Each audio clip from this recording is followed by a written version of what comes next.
नमस्कार मित्रांनो, मी कमलेश नवाळे तुम्हा सर्वांचं स्वागत करतोय. मित्रांनो, समुद्र आहे, डोंगर आहेत, निसर्गाची श्रीमंती आहे, पण तरी एक प्रश्न कायम आहे. तो म्हणजे कोकण वंचित आहे, पण कशापासून?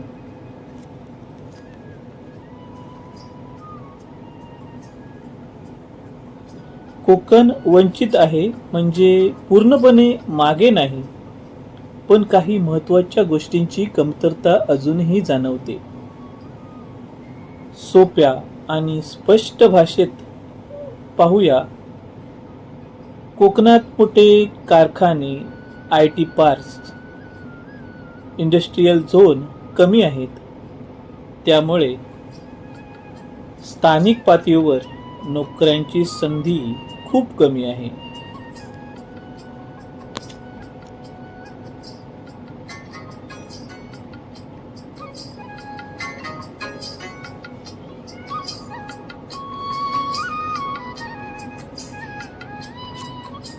कोकण रेल्वेमुळे संपर्क वाढला, पण अजूनही अनेक गावामध्ये चांगले रस्ते नाहीत, ट्रान्सपोर्ट नाहीत. त्यामुळे विकासाला खूप मर्यादा आहेत.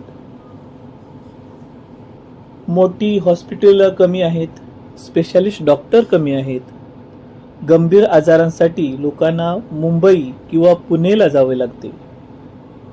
चांगले कॉलेज, प्रोफेशनल कोर्सेस मर्यादित.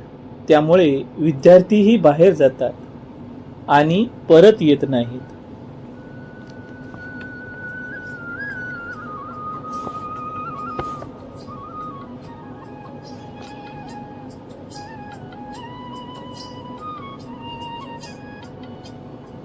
सह्याद्री पर्वतरांगामुळे जमीन आणि भौगोलिक अडचणी आहेत. त्यामुळे मोठ्या कंपन्या गुंतवणूक करण्यास कमी उत्सुक असतात. काही भागामध्ये इंटरनेट नेटवर्क अजूनही कमी आणि कमकुवत आहे. त्यामुळे डिजिटल व्यवसाय आणि नेटवर्कला अडथळे येतात. कामाच्या शोधासाठी लोक मुंबई, पुणे इकडे स्थलांतरित झाल्यामुळे गावं आता रिकामी झाली आहेत.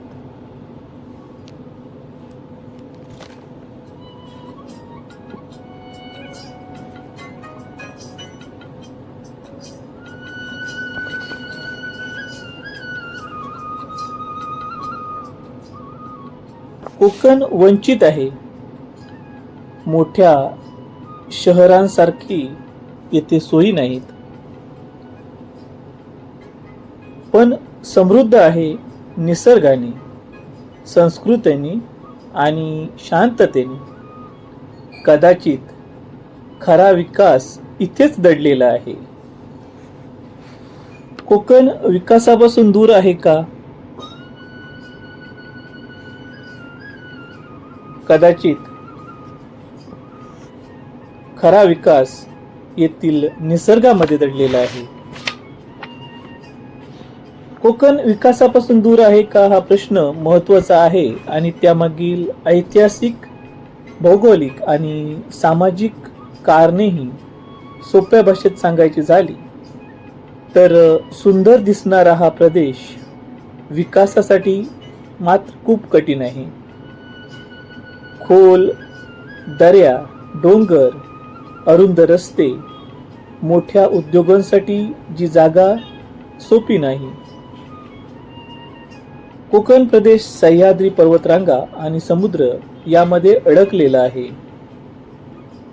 डोंगर, खोल दऱ्या, अरुंद रस्ते यामुळे मोठे उद्योग किंवा मोठ्या प्रोजेक्ट्स उभे करणे कठीण जाते. पूर्वी कोकणात रस्ते, रेल्वे, उद्योग यांचा अभाव होता. कोकण रेल्वे आल्यापासून परिस्थितीत थोडी सुधारणा झाली, पण अजूनही अनेक भागात कनेक्टिव्हिटी कमी आहे. कोकणात खूप पाऊस पडतो त्यामुळे शेतीवर मर्यादा येतात आणि उद्योगासाठी अडचणी निर्माण होतात. मोठे उद्योग सहसा सपाट आणि सोयीस्कर जागा शोधतात. कोकणातील जागा ही मर्यादित आणि भौगोलिकदृष्ट्या कठीण असल्यामुळे उद्योग कमी आहेत.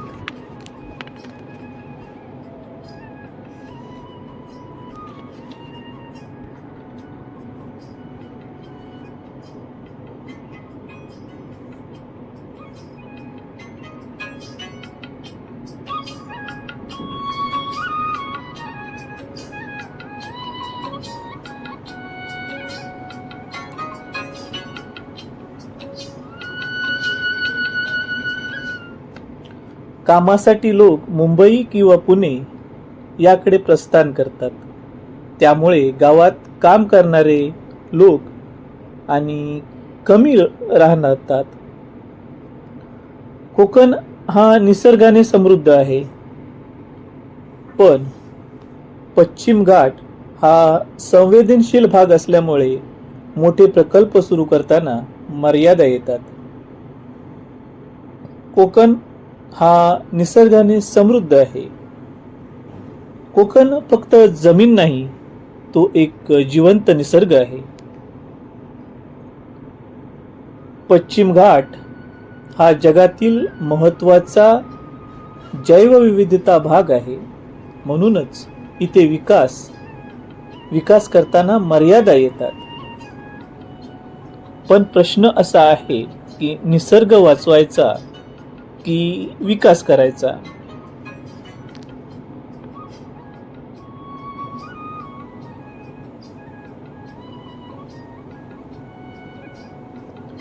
इथे पाऊस खूप पडतो, पण शेतीसाठी तेच आव्हान बनतं.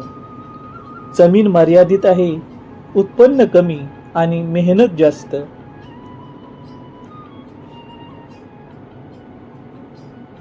पश्चिम घाट हा संवेदनशील असल्यामुळे मोठे प्रकल्प सुरू करताना येथे फार मोठ्या प्रमाणात मर्यादा येतात.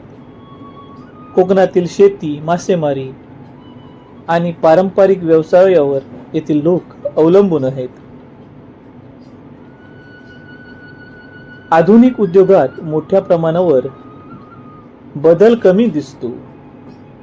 आज कोकण पर्यटन, ऑर्गॅनिक शेती, होमस्टे यामुळे हळूहळू विकसित होत आहेत.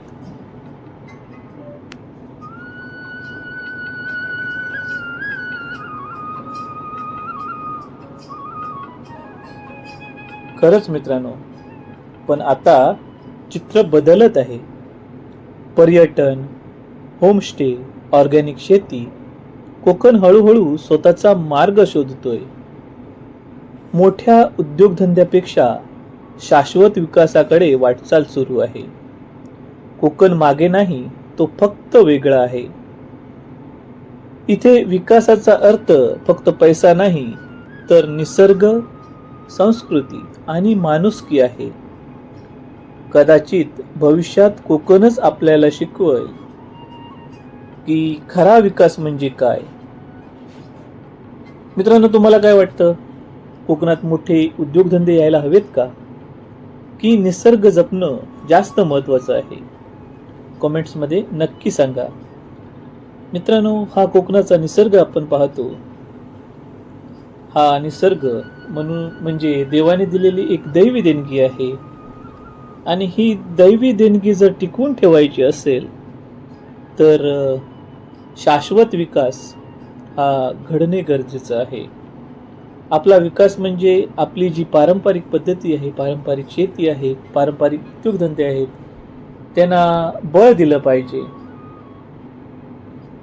एखादी रासायनिक कारखाने, केमिकलचे कारखाने आपला कोकणाला उद्ध्वस्त करू शकतात. आपला जी किनारपट्टी आहे ती उद्ध्वस्त करू शकतात. पण अशा वेळी शाश्वत विकास करण्यासाठी